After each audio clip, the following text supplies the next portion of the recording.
आज का तारीख है 15 फरवरी और आज मैंने ट्रेड किया है निफ्टी में और मेरे को प्रॉफिट हुआ है 3525 रुपये। और मैंने किया क्या था, एक बार ऑर्डर बुक देख लेते हैं। ऑर्डर बुक में मैंने आज 18,000 वाला पुट बेचा था 106 के रेट पे और बाई किया उसको जाके 35 रुपये 50 पैसे के रेट से। और आज मैंने वही किया जो मुझे एक्चुअली में हमेशा करना था। है क्या कि इंडिया विक्स जो है वो अभी बहुत कम चल रहा है। इंडिया विक्स अगर मैं कहूँ तो चल रहा है आपका 12 के आसपास, है नहीं, यानी कोई प्रीमियम बिल्कुल बचा हुआ नहीं है। और अगर मैं चार्ट के हिसाब से कहूँ तो मैंने एक चीज़ नोटिस किया, अगर मैं चार्ट खोलता हूँ तो मैंने एक चीज़ नोटिस किया कि मार्केट में 2 दिन पहले जो मैंने ट्रेड किया था, अगर मैं इसको डेली के हिसाब से पहले जाके देखता हूँ चार्ट में, तो डेली के हिसाब से बाज़ार यहीं कहीं काफ़ी देर से घूम रहा था कल। और आज सुबह हुआ क्या, आज सुबह जो मैंने कल सोचा था कि मैं वो काम करूँगा, मैंने कल जो लाइन ड्रॉ किया था कि कल का अगर मैं बाज़ार ध्यान से देखूँ तो कल मार्केट ओपन हुआ और कल बाज़ार ओपन होने के बाद इस जगह से ब्रेकआउट दे करके हायर हाई बनाते रहा। उसके बाद आज बाज़ार गैप डाउन ओपन हुआ। गैप डाउन ओपन होने के बाद गैप डाउन तो ओपन हुआ लेकिन बाज़ार फिर नीचे आ रहा। अगर छोटे टाइम फ्रेम पे और जाएंगे तो मैंने पहले ही से ये ड्रॉ कर रखा था कि इसके 50% फिबोनाची के हिसाब से अगर मैं देखूँ तो जो 50% और 38.2 के बाद अगर वो रिजेक्ट करेगा तभी मैं ट्रेड में इंटर करूँगा। हुआ भी वैसे ही, लेकिन जैसे कि बैंक जाता हूँ तो बैंक जाने के टाइम पे ये सब कुछ हो रहा था और मैं कुछ कर नहीं पा रहा था। जब ये यहाँ से रिट्रेस कर गया और रिट्रेस करके पूरा ऊपर तक गया तब भी मैंने ट्रेड नहीं लिया। और मैंने ये देखा कि बैंक निफ्टी अपना निफ्टी जो है वो 17,900 के आसपास कहीं चल रहा था और प्रीमियम थे नहीं। तो मैंने इन द मनी जाके 18,000 वाले को सेलेक्ट किया कि मैं 18,000 वाले को शॉर्ट करूँगा।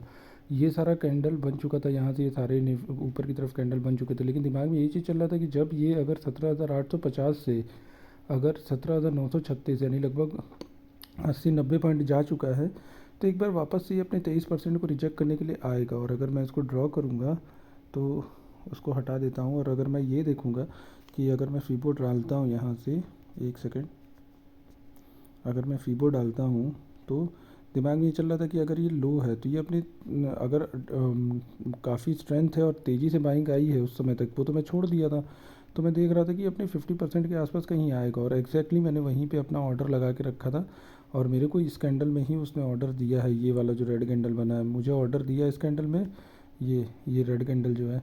और इसके बाद यहाँ से प्राइस थोड़ा ऊपर गया, फिर नीचे आया, फिर ऊपर गया। अब मुझे ये था कि मैं यहाँ पे ये वाला जब रेड कैंडल बना था तो ऊपर से विग बना के नीचे की तरफ आया तो मेरे मन में आया कि मैं इसको क्रेडिट स्प्रेड में बदल लेता हूँ, जिसमें मेरे को केवल प्रॉफिट ही दिखा रहा था क्रेडिट में अगर बदल लेता, क्योंकि 18,000 पे को मैं बेच रखा था। और अगर मैं 17,950 को बाय कर लेता तो मैक्सिमम लॉस मुझे 150 रुपये गेन ही उल्टा दिख रहा था और मैक्सिमम लॉस कुछ था नहीं। लेकिन फिर भी मैंने रिस्क लिया और उसके बाद ये ब्रेकआउट आया तो वन डायरेक्शनल ब्रेकआउट, और मैंने इसलिए आज फिर से इसको पोजीशन क्लोज़ कर दिया जबकि 18,000 वाला ही लिया था, क्योंकि अगर कल बाज़ार हल्का भी नीचे आएगा तो फिर मैं फंस जाऊंगा।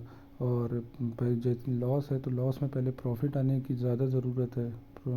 पैसा तो बाद में भी कमा सकते हैं, पहले अपने आप को संभालने की ज़्यादा ज़रूरत है। अब मुझे यहाँ से ऐसा लगता है कि अगर मैं बड़े टाइम फ्रेम पे जाके देखूँ तो मुझे एक्चुअली अब कल क्या करना है।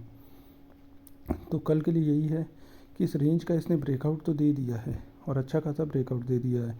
तो अगर मैं फिर से यहाँ से ड्रॉ करता हूँ कि अगर आवरली 2 आवरली चार्ट पे देखूँगा तो लगातार ये निफ्टी ब्रेक कर रहा है, तो मैं तो कल एकदम सेफ साइड पे जा करके अगर मुझे 10 रुपये भी प्रीमियम मिलेगा तो मैं 17,850 वाले को बेच के चुप मार के बैठा रहूँगा, क्योंकि ये ज़ीरो हो जाएगा और वो पैसे आ जाएंगे। और नहीं तो 17,900 वाले को बेचूँगा। लेकिन यहाँ से अगर मैं फिर से फीबो ड्रॉ करता हूँ थोड़ा छोटे टाइम फ्रेम पे आकर के, और मुझे लगता है कि अगर ये ब्रेकआउट आया है तो एक ठीक ठाक रिट्रेसमेंट इसके लेवल तक आ जाना चाहिए। और जो कि रिट्रेसमेंट लेवल होगा,